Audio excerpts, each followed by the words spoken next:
విశ్వనాథ్ గారు ఒక కథని ఎంత బాగా చెప్తారో, అందులో కళాత్మకతను కూడా అంతే గొప్పగా జోడిస్తారు.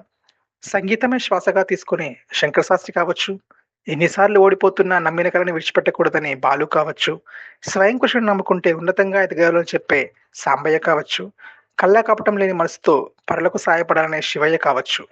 పాత్ర ఎలాంటిదైనా జీవితానికి సరిపడే పాఠాలు నేర్చుకునేలా మనల్ని ప్రయాణం చేయిస్తారు విశ్వనాథ్ గారు.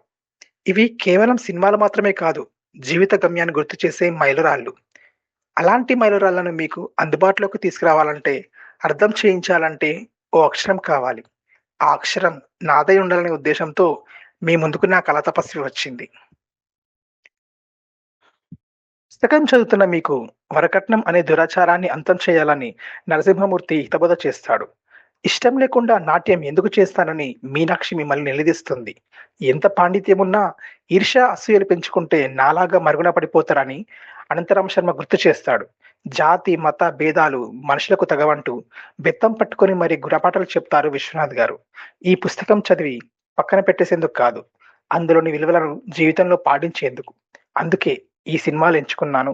విశ్వనాథ్ గారి రుణం కొంతైనా తీర్చుకోవాలనుకున్నాను. మీ ముందుకు ఇలా కళా తపస్వి పుస్తకంతో వచ్చాను.